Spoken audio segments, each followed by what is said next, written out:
Hey guys, Jay here. So today we're going to be taking a look at the Eversolo's new flagship DMP-A10, a streamer, DAC, and preamplifier. Now Eversolo units has always been about feature-packed value for dollar. With the introduction of the DMP-A6 that retailed for just under $900 followed by the release of the DMP-A6 Master Edition for $1,300 and then followed by the DMP-A8 for $2,000. And of course, I reviewed every single one of these units, so you can find the full review for each in the description below. But back to the DMP-A10, the flagship, now sitting around just under $4,000 at $3,700. I think the question a lot of people will be asking is, sure, Eversolo was able to provide great value for the dollar at $900, $1,300, and even at $2,000, but can it provide great value at $3,700? Well, I'm here to answer that exact question, and as one of the first reviewers to receive this unit, I had plenty of time to play around with the DMP-A10. So in this video, we'll go over the build quality and the features, the new features of the DMP-A10, as well as opening up the hood to see inside the DMP-A10 to see what has changed in terms of technology, and we'll finish it off with the sound quality of the DMP-A10. We have a lot to cover, so let's get straight to it.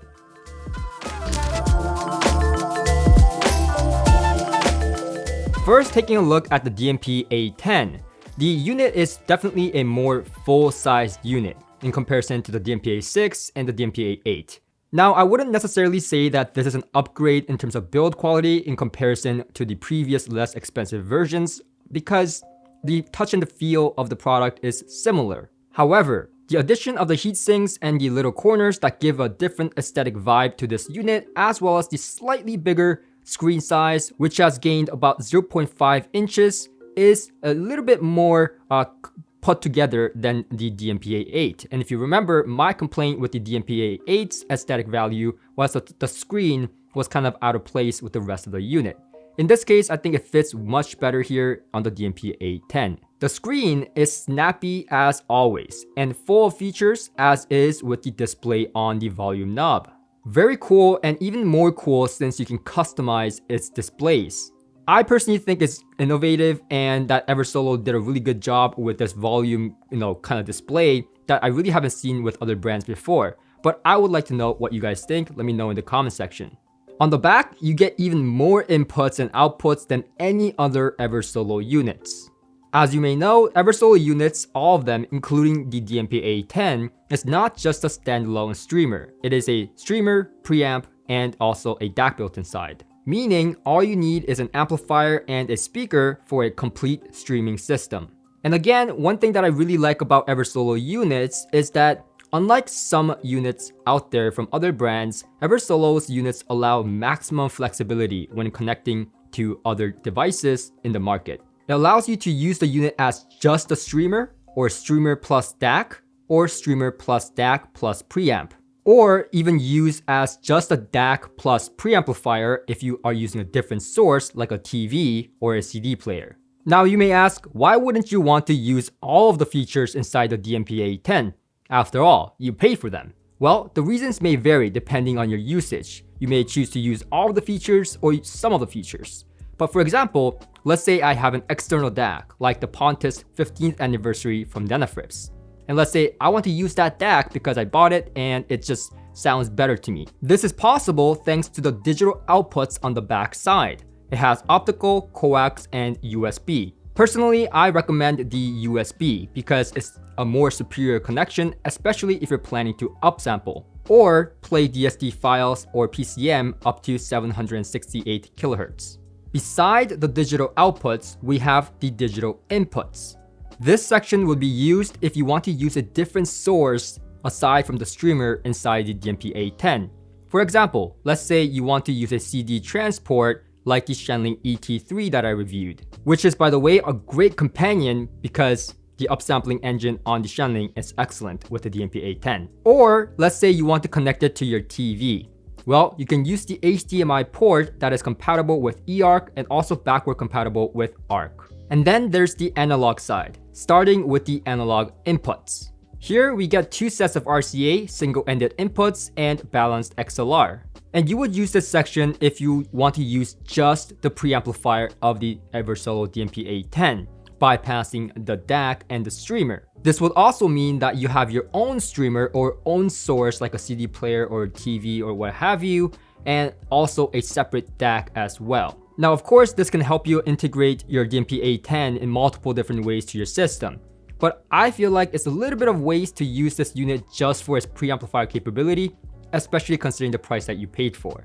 And of course, we have the analog outputs, 1 set of RCA and 1 set of balanced XLR. These would be used to connect to your amplifier or your power speakers. Also, exclusively on the DMP-A10, you also get 2 subwoofer outputs, which means I can connect my dual 1S subwoofers from Orendo without any issues. And the great thing is that all of these inputs and outputs can be customized with various settings right on the screen or on the Eversolo's app. Now, one of the first things that you probably want to do when you get the DMP-A10 is connect it to your internet network. And there are a few ways to do so. One is the wireless connection using the 2 antennas. This is my least favorite choice because it can drop out at times. The most secure way would be the Ethernet port. However, exclusive to the DMP-A10, we get a fiber port as well, which is a more superior connection found in much more expensive streamers like the HiFi Rose. Of course, in a pinch, you can use the Bluetooth as well, supported by this one antenna.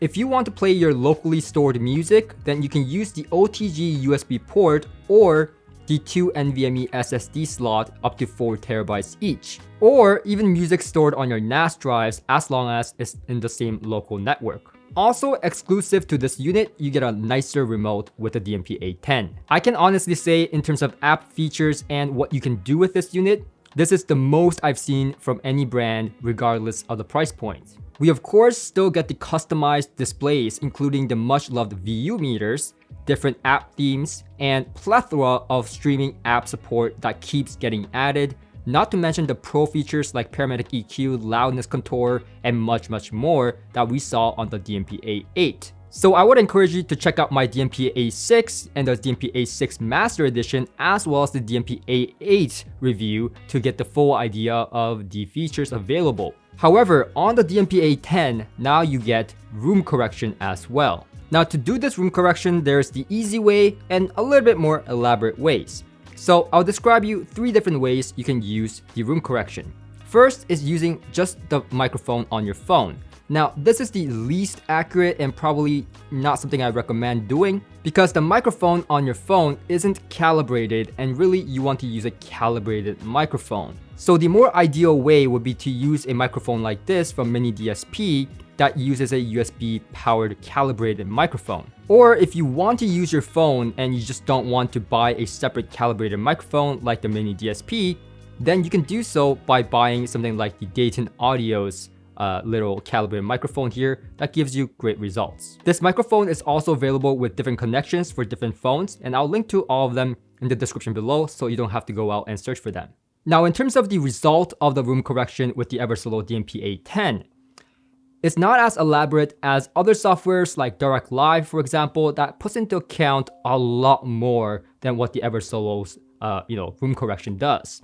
The Eversolo's room correction is really just an amplitude correction, which I did find useful when I was adding my subwoofers, but don't expect the Eversolo room correction to solve all your room problems or a replacement for room treatment. Now for the fun part, let's geek out and take a look inside the DMP-A10. In terms of upgrades, components used, and also the implementation, I personally think it gives streamers like the HiFi Rose a run for its money, if not outright better. Here on the power supply, we have the filtration as well as the voltage selection with 2 toroidal transformers, one for digital section and one for the analog section. Here we have the AC to DC and voltage regulations. And on the right side of the board, we see the streaming engine as well as the Wi-Fi, Bluetooth, and so on. This side of the board is connected to the analog circuit on the other side by these electrical isolators. Here you see an AKM microprocessor for the DSP. Beside it, we get 2 high-quality upgraded clocks, one for each respective sampling frequency. This is probably one of the more significant upgrades, as these are some pretty nice clocks for the lowest jitter and thus incredible timing and focus. Even compared to the clock inside the HiFi Rose or even the DMP-A8, these custom ones made by Eversolo are a step up in my opinion. And then here we have the new Saber DAC chip, the ES9039 Pro, which converts the digital signal to analog. And then on each side, there are op-amps that send the analog signal to the R2R volume control, which by the way is using resistors for precise volume control, much like the higher end preamplifiers like the Dynafrips Athena, which we also saw on the DMP-A8. So at the end of it, how does it sound? Well, there's few ways to talk about the sound. First of all, let's talk about the sound as the unit as a whole, meaning using it as a streamer, preamplifier, and also the DAC inside.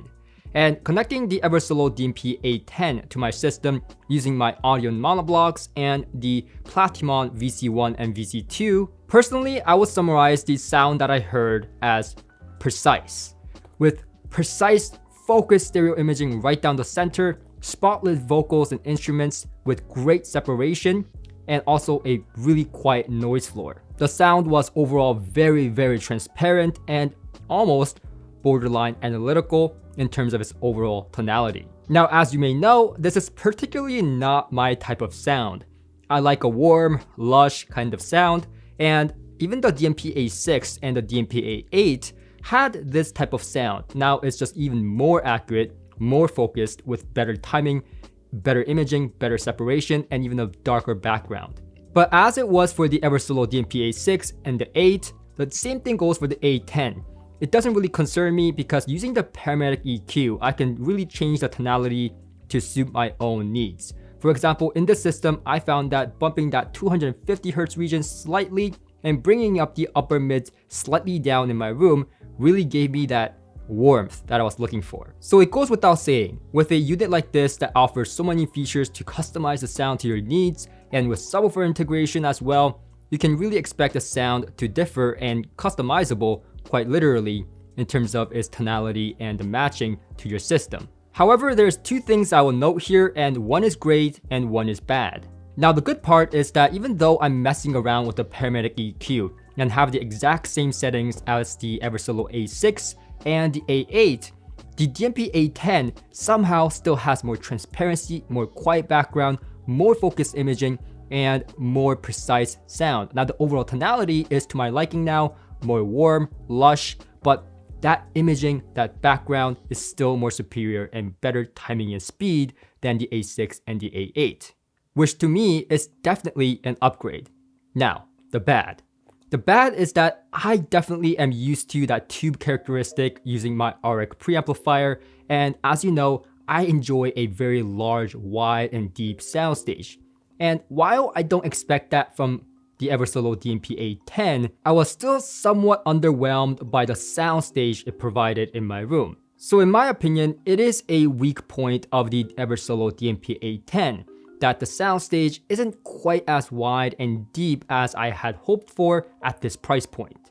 But that can be really said about any unit at this price point that isn't using tubes. So that is my bias towards this. I value soundstage, you might value imaging more, but soundstage was something I was missing with the Eversolo DMP-A10, and that made me sad. Now all hope isn't lost. I used the Eversolo DMP-A10 as mainly a DAC and streamer going into my RX tube preamplifier. And this way, I got the soundstage that I was looking for. And in fact, it was really incredible because I was able to use still the DSP engine inside the Eversolo to customize all the frequencies and make sure that my room sounds as good as possible to me, while still running that tube preamplifier for that wide and deep soundstage that just isn't quite customizable even with DSP. You can call me weird, but marrying this new technology with this old technology just worked out perfectly for me. Now to make it very clear, I am not saying that the Eversolo DMP-A10's preamplifier section is the problem. It's not. It's the fact that I like tubes, and having a tube somewhere in my circuitry definitely added that soundstage that I was looking for is all I'm saying. Now, I can definitely attest to the fact that the DAC and the streamer in this unit is nothing short of amazing. Using the 2 preamplifier and the various DSP functions, exact same settings were used with the A6 and the A8 that I tested, and I still preferred the A10 with the RX preamplifier. And the reason that made me prefer it in the same system with the same preamplifier is because while I still got that wide and deep soundstage of the RX preamplifier with every single unit, the A10 seemed to have the quietest and more spotlit and more kind of livid, realistic imagery that gave me the best of both worlds. It was accurate within the large and deep soundstage provided by the RX tube preamplifier. Now finally, using this unit as just a streamer. Now, I used mainly the Pontus 15th anniversary DAC, which is the one that I just reviewed, so I'm very familiar with it. And the rest of the system I've been using for the entire year, so I'm very familiar with this system now. And this system, I have to tell you, is nothing short of amazing. It just sounds really incredible, and the streamer that I've been using has always been that Orender N20. Now, removing a streamer that I've been using for a long time that I know very well and putting in the DMP-A10 and using it as a streamer gave me a really good indication and idea of the sound changes like immediately. And what I noticed was that while the sound signature of the Orender N20 and the Eversolo DMP-A10 isn't exactly the same, it still shares that kind of precise sound and precise imagery and spotlit instruments and a really quiet and dark background. I still wouldn't say I'm ready to switch out the Orender N20 for the Eversolo's A10's streamer section because the N20 still has a more fuller and deeper extension and sense of scale and spaciousness and soundstage that the DMP-A10 just did not have. And I would have been very sad and impressed at the same time if the A10 did perform just as well as the N20. But in a lot of departments, it did. In terms of focus, spotlit instruments, like I said, the more transparent nature, it shared a lot of the strengths that the N20 had, which to me was still very impressive. Now, of course, with the addition of subs and, using paramedic EQ that the Orender N20 does not have, and maybe if I play around with it even further, maybe, just maybe, it's possible that this may be my new streamer. So in terms of value, it is very extremely high value, still even at $3,700 US, still a high price tag to pay. But if you're gonna be using this just as a preamplifier, that's the only time where I would be like, not really worth it.